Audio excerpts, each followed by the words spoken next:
പരമാവധി വോട്ടർമാരെ ബൂത്തുകളിൽ എത്തിക്കുക എന്നതാണ് അടുത്ത ശ്രമകരമായ ദൗത്യം. ഇന്ന് 6 മണിക്ക് ഈ പരിപാടി പിരിച്ചുവിട്ട് ഈ മുന്നണി നേതാക്കൾ, അണികൾ, പ്രവർത്തകരൊക്കെ പോകുന്നത് ഈ ബൂത്തുകളിലേക്ക് ആളുകളെ കൊണ്ടുവരാനുള്ള മറ്റൊരു ദൗത്യത്തിനാണ്. അപ്പോൾ ആ ദൗത്യത്തിന് അവർ പങ്കാളിയാകാൻ പോവുകയാണ്. പാട്ടിൻ്റെയും ഡാൻസിൻ്റെയും താളത്തിൽ നൃത്തം ചവിട്ടുന്ന ഒരു ജനക്കൂട്ടം. ഇത് ഏതെങ്കിലും ഉത്സവപ്പറമ്പിലോ പള്ളിപ്പെരുന്നാളിലോ അല്ല നമ്മൾ കാണുന്നത്. ഇത് തെരഞ്ഞെടുപ്പ് ഉത്സവത്തിന് നിലമ്പൂരിൻ്റെ നഗരഹൃദയത്തിലെത്തിയ മുന്നണികളുടെ, കോൺഗ്രസിൻ്റെയും മുസ്ലിം ലീഗിൻ്റെയും CPM-ൻ്റെയും CPI-യുടെയും കേരള കോൺഗ്രസിൻ്റെയും BJP-യുടെയും ഒക്കെ പ്രവർത്തകരാണ്. അവരുടെ രാഷ്ട്രീയ കാഴ്ചപ്പാടുകൾ വീടുകളിലേക്ക് പ്രസ്താവനകളായി, നേരിട്ട് വോട്ടഭ്യർത്ഥനകളായി, കുടുംബയോഗങ്ങളായി ഒക്കെ എത്തിച്ചു കഴിഞ്ഞ ശേഷം അവരുടെ കരുത്ത് പ്രകടിപ്പിക്കുന്ന, ആൾബലം കാണിക്കുന്ന, അവരുടെ സംഘടനാ പാഠവും കാണിക്കുന്ന ഒരു വേദിയായി, ഒരു അവസരമായി ഈ പരസ്യ പ്രചാരണത്തിൻ്റെ അവസാന മണിക്കൂറുകൾ മാറുകയാണ്. നമുക്ക് ആ ദൃശ്യങ്ങൾ കാണാം. നോക്കൂ, ഒരു പാട്ടിനൊപ്പം ഒരു ജനക്കൂട്ടമാകെ ചലിക്കുക, ഒരു നേതാവിൻ്റെ നിർദ്ദേശപ്രകാരം, ഒരു നേതാവിൻ്റെ താളത്തിനനുസരിച്ച് ഒരു ജനക്കൂട്ടമാകെ ചലിക്കുക. ഇതാണ് നിലമ്പൂർ അങ്ങാടിയിൽ, ആ മലയോര പട്ടണത്തിൽ ഈ വൈകുന്നേരം 5:23 ആകുമ്പോൾ നമ്മൾ കാണുന്നത്. ഇനി കഷ്ടിച്ച് 40 മിനിറ്റ് പോലും ഇല്ല, അത്രയും 37 മിനിറ്റ് കഷ്ടിച്ചേ ഉള്ളൂ. അരമണിക്കൂറും ചില്ലറ മിനിറ്റും മാത്രമേ ബാക്കിയുള്ളൂ പരസ്യ പ്രചാരണം അവസാനിക്കാൻ. അപ്പോഴേക്കും അതിൻ്റെ മുഴുവൻ പ്രവർത്തകരും, ഇടയ്ക്കൊരു മഴ പെയ്തിരുന്നു, പക്ഷേ ആ മഴ അവിടെ നിന്ന് പെട്ടെന്ന് മാറി. സാധാരണ നിലമ്പൂരിൽ ഒരു മഴക്കാലത്ത് ഒരു മഴ പെയ്താൽ അത് ഒരു 2 മണിക്കൂർ നിന്ന് തോരാതെ പെയ്യുന്നതാണ്. മലയോര പട്ടണമായതുകൊണ്ട് അതിൻ്റെ സ്വഭാവം അങ്ങനെയാണ്. മഴ, പെരുമഴ പെയ്യുന്ന നഗരമാണ്. പക്ഷേ ഇന്ന് വൈകിട്ട് പെയ്തത് പെരുമഴയല്ല, ഒരു ചാറ്റൽ മഴയാണ്. ആ ചാറ്റൽ മഴയിൽ കുറെ കൂടി ആവേശത്തിലേക്ക് പ്രവർത്തകർ മാറി എന്നാണ് തോന്നുന്നത്. ഇപ്പോഴിതാ ആര്യാടൻ ഷൗക്കത്ത് തുറന്ന വാഹനത്തിന് മുകളിൽ നിന്ന് പ്രവർത്തകരോട് സംസാരിക്കുന്നു, അവരോടൊപ്പം നിന്ന് ചിത്രമെടുക്കുന്നു. അവിടെ പാട്ട്, ഡാൻസ്, ചെണ്ട, നാസിക് ഡോള് എന്നും വേണ്ട കെട്ടാവുന്ന സാമഗ്രികളൊക്കെയായി അവിടെ എത്തിയ പ്രവർത്തകർ അവരുടെ കൈവശമുള്ളതൊക്കെ മുകളിലേക്കെറിഞ്ഞും താഴേക്കെറിഞ്ഞും ഒക്കെ ആവേശം പ്രകടിപ്പിക്കുന്ന, ആവേശത്തിൽ പങ്കാളികളാകുന്ന കാഴ്ചയാണ് നമ്മൾ നിലമ്പൂരിൽ കാണുന്നത്. ഇവിടെ വനിതകളുടെ സംഘം, ചെറുപ്പക്കാരുടെ സംഘം, കുട്ടികളുടെ സംഘം, ഏതോ ഒരു പാട്ടുണ്ട്, ആ പാട്ടിനൊപ്പിച്ച് അവരൊക്കെ ഡാൻസ് ചെയ്യുകയാണ്. അപ്പോൾ ഇതാണ് നിലമ്പൂരിന്റെ ഇപ്പോൾ ഡാൻസ് ചെയ്യാൻ തുടങ്ങിയിട്ട് മണിക്കൂർ എത്രയോ മണിക്കൂർ, ഏകദേശം 2 മണി 3 മണി മുതൽ ഈ നൃത്തം തുടങ്ങിയതാണ്. 2 മണി 3 മണി മുതൽ ഈ ആവേശം തുടങ്ങിയതാണ്. അതിരില്ലാത്ത ആവേശത്തിൽ ഇനിയിപ്പോൾ അരമണിക്കൂറും 5 മിനിറ്റ് മാത്രം എന്ന് പറഞ്ഞാൽ ഒരു 40 മിനിറ്റ് 35 മിനിറ്റ് മാത്രമാണ് ഈ പരസ്യപ്രചാരണം പൂർത്തിയാവാൻ ബാക്കിയുള്ളത്. ഇത് അധിനിവേശ ബ്രിട്ടീഷ് ഭരണത്തിനെതിരായ പല സ്വാതന്ത്ര്യ പൂമരങ്ങൾ പൂത്ത പോരാട്ട ഭൂമിയാണ് നിലമ്പൂർ. ഇടവണ്ണപ്പാറ, ചാലിയാർ പുഴയുടെ തീരങ്ങൾ എന്നൊക്കെ പറഞ്ഞാൽ, വാര്യംകുന്ന് കുഞ്ഞാമുത് കാജി എന്നൊക്കെ പറഞ്ഞാൽ പല സ്വാതന്ത്ര്യത്തിൻ്റെ, പോരാട്ടത്തിൻ്റെ, വീര്യത്തിൻ്റെ ഓർമ്മകൾ പേറുന്ന മണ്ണാണ് ഈ നിലമ്പൂരിൻ്റെ മണ്ണ്. ആ നിലമ്പൂരിൻ്റെ മണ്ണിൽ മറ്റൊരു ആകാശ ദൃശ്യം, മനോഹരമായ ദൃശ്യം പ്രേക്ഷകർ കാണുന്നു. പച്ചപ്പുകൾക്കിടയിൽ ഒരു നഗരം, മലയോര നഗരങ്ങൾക്കിടയിൽ ഒരു നഗരം, അങ്ങനെ മാമരങ്ങൾക്കും വൻമരങ്ങൾക്കും ഇടയിൽ ഒരു നഗരം. മനുഷ്യ മഹാമരങ്ങളെ കണ്ടവരാണ്, മനുഷ്യ മഹാതലപ്പൊക്കൾ ഒരുപാട് കണ്ട ഒരു ചരിത്ര ഭൂമിയാണ് നിലമ്പൂർ. ആ നിലമ്പൂരിന്റെ മണ്ണ് ഒരു ഉപതെരഞ്ഞെടുപ്പിലേക്ക് പോകുമ്പോൾ ആ നിലമ്പൂരങ്ങാടി അങ്ങനെ നിറഞ്ഞു കവിഞ്ഞൊഴുകുന്നു മനുഷ്യ മഹാസമുദ്രം. ഇടതുപക്ഷത്തിന്റെ ഒരു സമുദ്രം, ത്രിവർണ്ണ പതാകകൾ പേറിയ മറ്റൊരു സമുദ്രം. അതിന് നടുക്ക് ആര്യാടൻ ഷൗക്കത്ത് എന്ന നിലമ്പൂരിന്റെ ബാപ്പുട്ടിക്ക, അപ്പുറത്ത് M സ്വരാജ്, അങ്ങനെ BJP-യുടെ മറ്റൊരു കൂട്ടായ്മ, അങ്ങനെ മനുഷ്യ മഹാസമുദ്രങ്ങൾക്ക് ആകാശ ദൃശ്യങ്ങൾ പ്രേക്ഷകർ കാണുമ്പോൾ എത്രത്തോളം തുള്ളിക്കൊരുകൂടം എന്ന മട്ടിൽ പെയ്യാമായിരുന്ന ഒരു മഴ മാറിപ്പോയി. നമ്മൾ അതിനിടയിൽ ഏകാന്തമതിയിലായി കടമൊന്നുമില്ലാത്തൊരു അൽമൊറയ്ക്ക് അങ്ങനെ ചായ കുടിച്ച് ഹോട്ടലിൽ കയറി അങ്ങനെ നടക്കുന്നുണ്ട്. ഇപ്പുറത്ത് പക്ഷേ അങ്ങനെ കൊട്ടിക്കയറുന്നു, അങ്ങനെ ഓരോരോ പാട്ട്, DJ പല DJ ഓരോ നേതാക്കളൊക്കെ ഇറങ്ങി ഡാൻസ് കളിക്കുകയാണ്. എനിക്കൊന്ന് രാഹുൽ മാങ്കൂട്ടത്തിലാണോ? അല്ല, എന്തായാലും നേതാക്കളൊക്കെ ഇറങ്ങി നിന്ന് ഡാൻസ് കളിക്കുകയാണ്. നേരത്തെ അഭിൻവർക്ക് ഡാൻസ് നമ്മൾ കണ്ടു, ചാണ്ടിയുമിന്റെ ഡാൻസ് നമ്മൾ കണ്ടു. ഇപ്പുറത്ത് LDF ക്യാമ്പിൽ അവിടെ ഡാൻസ് ചെയ്യാൻ വേണ്ടി മാത്രം ഡാൻസിങ് ടീമുകൾ ഇറങ്ങി നിന്ന് മണിക്കൂറുകളായി ഒരേ എനർജിയിൽ കട്ടയ്ക്ക് നിന്ന് കളിക്കുന്നത് നമ്മൾ കണ്ടു. അങ്ങനെ ജിൽ നിൽക്കുന്നു നിലമ്പൂരിന്റെ പ്രചരണ അങ്ങാടിതാ. M സ്വരാജ് പെരുമഴയെ തകർന്നു നിൽക്കുകയാണ്. മനോഹരമായ ദൃശ്യം, അതിമനോഹരമായ ദൃശ്യം. അവിടെ നല്ല മഴ പെയ്യുന്നുണ്ട്. ആ മഴയെ ആവേശം ചോരാതെ അതിനു മുന്നിൽ നനഞ്ഞുകൊണ്ട് LDF സ്ഥാനാർത്ഥി M സ്വരാജ് അങ്ങനെ നിന്ന് അഭിവാദ്യം ചെയ്യുന്നു. ഈ പെരുമഴയിൽ ഏതെങ്കിലും തരത്തിലുള്ള ആവേശം ചോർന്നു പോകുന്ന സ്ഥലമല്ല നിലമ്പൂര്. ഈ മഴ കൊണ്ടൊന്നും ഭയക്കുന്നവരല്ല നിലമ്പൂരുകാർ. അവർ കരിമൂർക്കനെ കണ്ട് പേടിക്കാത്തവരാണ്. പിന്നെയാണോ ആകാശത്ത് പൊട്ടി വീഴുന്ന കുറച്ച് മഴ. അവർ അവർ ജീവിത പ്രതിസന്ധിയിൽ എന്താണ് ദൈനംദിന പടയോട്ടങ്ങളിൽ നിൽക്കുന്നവർക്ക് ഈ മഴയൊന്നും ഒരു പ്രശ്നമല്ല. അവർ മലകൾ വെട്ടിക്കയറിയ മനുഷ്യരാണ്, അവർക്കൊന്നും പ്രശ്നമല്ല. നേതാക്കൾ പക്ഷേ മഴ നനയുകയാണ്, അസാധ്യ മഴയിലേക്ക് കാര്യങ്ങൾ പോകുന്നു. അവസാന അരമണിക്കൂർ മഴയെടുക്കുമോ എന്നതാണ് ചോദ്യം. മനോഹരമായ ദൃശ്യമാണ്. എന്തായാലും മഴ നനഞ്ഞുകൊണ്ട് പ്രവർത്തകർക്കൊപ്പം നേതാക്കൾ കൂടി അങ്ങനെ നിൽക്കുക എന്ന് പറഞ്ഞാൽ പ്രവർത്തകർക്ക് നൽകുന്ന ഊർജ്ജം, ആവേശം അത് ചെറുതല്ല. നല്ല മഴയാണ്.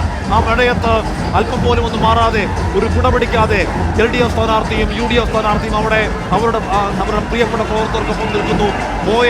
പോയ ഒരു മാസക്കാലത്തോളം തങ്ങൾക്ക് വേണ്ടി അല്ലെങ്കിൽ മുന്നണിക്ക് വേണ്ടി ചങ്ക് കൊടുത്ത് പ്രവർത്തിച്ച പ്രവർത്തകർക്ക് നടുവിൽ മഴ നനഞ്ഞു നിൽക്കുകയാണ്. ഇരു സ്ഥാനാർത്ഥികളും അവിടെ നിൽക്കുന്നു. നല്ല കാഴ്ചയാണ്, രസമുള്ള കാഴ്ചയാണ്. പക്ഷേ ഇപ്പോൾ LDF സ്ഥാനാർത്ഥി ഒരു കൂട അരിവാൾ ചുറ്റിക നക്ഷത്രം ആലേഖനം ചെയ്ത ഒരു കൂട എം സ്വരാജിന്റെ കയ്യിലേക്ക് എത്തുന്നു. ത്രിവർണ്ണ പതാക ആലേഖനം ചെയ്ത മറ്റൊരു കൂട അങ്ങോട്ടേക്ക് എത്തുമോ എന്നാലും അറിയില്ല.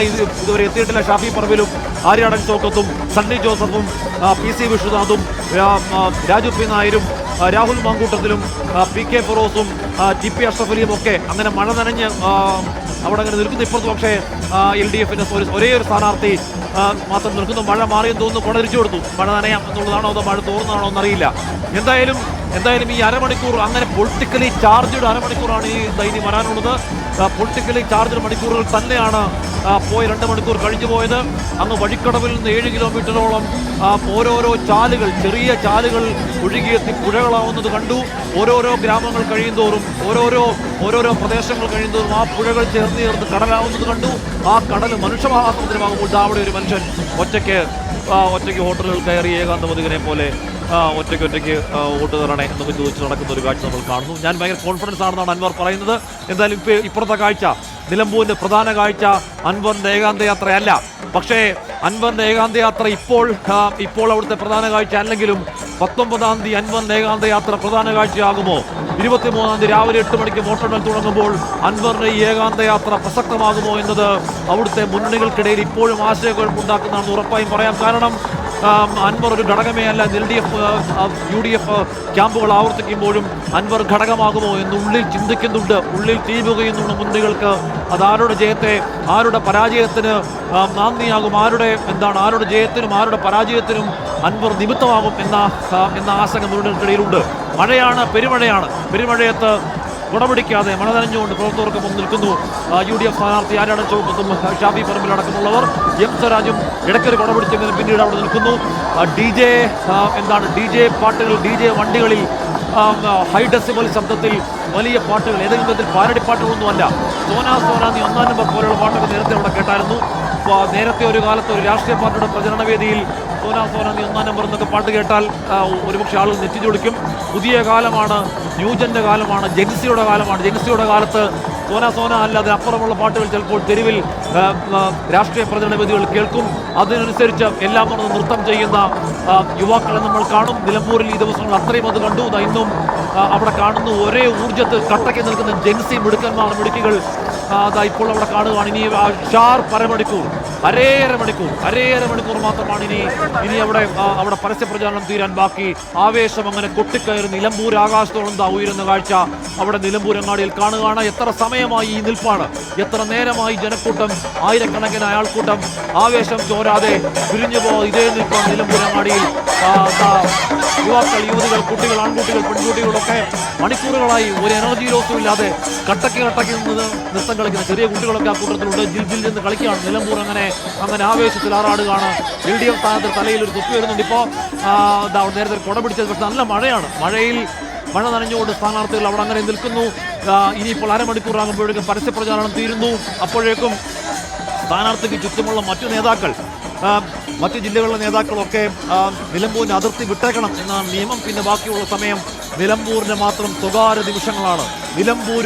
നിലമ്പൂരിൻ്റെ പ്രാദേശിക നേതാക്കളും നിലമ്പൂരിൻ്റെ പ്രാദേശിക രാഷ്ട്രീയക്കാരും നിലമ്പൂരിൻ്റെ സ്ഥാനാർത്ഥികളും മാത്രം നിൽക്കുന്ന തികച്ചും പേഴ്സണൽ നിമിഷങ്ങൾ, തികച്ചും സ്വകാര്യ നിമിഷങ്ങളാണ് ബാക്കിയുള്ള ഒരു ദിവസം. അത് നിശബ്ദപ്രതി ദിവസമാണ്. അന്നും മുന്നണികൾക്ക്, സ്ഥാനാർത്ഥികൾക്ക് ഏതെങ്കിലും തരത്തിലുള്ള വിശ്രമം വിധിക്കപ്പെട്ടിട്ടില്ല. അന്നും അവർ പണിയെടുക്കും. അവർ ഉണ്ടാകാനുള്ള അടിയൊഴുക്കുകളെ ശ്രദ്ധാപൂർവ്വം നിരീക്ഷിക്കും. ഏതെങ്കിലും അടിയൊഴുക്കുണ്ടാവുകയാണെങ്കിൽ അപകടകരമായ രീതിയിലേക്ക് അടിയൊഴുക്ക് പോകുന്നു കണ്ടാൽ ചാല് വെട്ടിക്കേറി തങ്ങളുടെ ക്യാമ്പിലേക്ക് വോട്ടെത്തിക്കാൻ ശ്രമിക്കും. പിന്നെ മറ്റന്നാൾ രാവിലെ മുതൽ തന്നെ പരമാവധി വോട്ടർമാരെ പോളിംഗ് ബൂത്തിലേക്ക് എത്തിക്കാൻ രാവിലെ മുതൽ തന്നെ പരമാവധി പോളിംഗ് ശതമാനം ഉയർത്താൻ, പോളിംഗ് ശതമാനം ഉയരൽ ഓരോ മുന്നണിക്കും അതിപ്രധാനമാണ്. അതിനുവേണ്ടി അവർ കഠിനാധ്വാനം ചെയ്യും. ഇനിയുള്ള 2 ദിവസവും അവിടുത്തെ നിലമ്പൂരിലെ പാർട്ടിക്കാർക്ക് ഉറക്കമില്ല, ഊണില്ല, വിശ്രമമില്ല. പക്ഷേ ഇത് കഴിഞ്ഞാൽ നിലമ്പൂരിന് പുറത്തുള്ള പാർട്ടിക്കാർ പുറത്തേക്ക് പോകലാണ്. ദാ കാണുന്നു നിലമ്പൂർ, അതിൻ്റെ ആവേശത്തിൻ്റെ പരമാവധി, ആവേശത്തിൻ്റെ പരകോടി. സമയം 5:32. ഇനിയിപ്പോൾ എത്ര സമയമാണ് ബാക്കി? 28 മിനിറ്റ്. അരമണിക്കൂറായിരുന്നു, അരമണിക്കൂർ അത് 28 മിനിറ്റായി ചുരുങ്ങുന്നു. Politically charge 28 മിനിറ്റ്സാണ്. രമ്യ ഹരിദാസ് അടക്കമുള്ള ദബീമേത്ര അടക്കമുള്ള UDF ക്യാമ്പിലേക്ക് ചേർന്നു. ഇപ്പോഴാണ് വന്നതെന്ന് തോന്നുന്നു അങ്ങോട്ടേക്ക്. ഇപ്പുറത്ത് ആ പാട്ടിന്, DJ പാട്ടിന് ക്ഷീണമില്ലാത്ത കുട്ടികൾ നൃത്തം കളിച്ചുകൊണ്ടേയിരിക്കുന്നു. നാസിക് ഡോളുകൾ, ചെണ്ട, എന്താണ് ഇല്ലാത്തത് എന്ന് ചോദിച്ചാൽ എല്ലാമുണ്ട്. നിലമ്പൂർ ഇതുവരെ കാണാത്ത രീതിയിലുള്ള പരമാവധി ആവേശത്തിലേക്ക്, നിലമ്പൂർ അതിന്റെ തെരഞ്ഞെടുപ്പ് ചരിത്രത്തിൽ ഇതുവരെ കാണാത്ത രീതിയിലുള്ള പരമാവധി ആവേശത്തിലേക്ക് കാര്യങ്ങൾ എത്തുന്നു. മഴയാണ്. മഴയത്ത് ഏതെങ്കിലും തരത്തിൽ അതിന്റെ ആവേശപ്പെടുത്താൻ കഴിഞ്ഞിട്ടില്ല. ആ മഴയ്ക്ക് അതിന് എത്ര വലിയ മഴ ഇനി പെയ്താലും ഈ ആവേശം 6 മണി വരെ കെടുകയില്ല. ഇതിങ്ങനെ കൊട്ടിക്കയറി 6 മണിയാകുമ്പോഴേക്കും ഡിം എന്നൊരൊറ്റ നിപ്പാണ്. പിന്നെ നിശബ്ദത. ആ നിശബ്ദത എന്ന് പറഞ്ഞാൽ അർത്ഥഗർഭമായ നിശബ്ദതയാണ്, അർത്ഥഗർഭം മൗനമാണ്. മറ്റന്നാൾ പോളിംഗ് ബൂത്തിലേക്ക് പോകുമ്പോൾ ആർക്ക് അനുകൂലമായി വോട്ട് ചെയ്യും എന്ന് ചിന്തിച്ചുറപ്പിക്കാൻ ഒറ്റ ദിവസമാണ്. ഇതിനോടകം രാഷ്ട്രീയ വോട്ടുകളുണ്ട്. അതല്ലാതെ അവിടെ ഫ്ലോട്ടിംഗ് വോട്ടുകൾ, നിഷ്പക്ഷ വോട്ടുകൾ, ഒരു മണ്ഡലത്തിലെ ആ സ്ഥാനാർത്ഥിയുടെ ജയപരാജയങ്ങൾ തീരുമാനിക്കുന്ന നിഷ്പക്ഷ വോട്ടുകൾ, അതെങ്ങോട്ടേക്കെന്നൊരു പക്ഷേ തീരുമാനിക്കപ്പെടുന്ന ദിവസം ആ ദിവസമാണ്. ആ ദിവസത്തിന് വേണ്ടി കാത്തിരിപ്പിന് ശേഷം പിന്നെ നിലമ്പൂർ മറ്റന്നാൾ പോളിംഗ് ബൂത്തിൽ.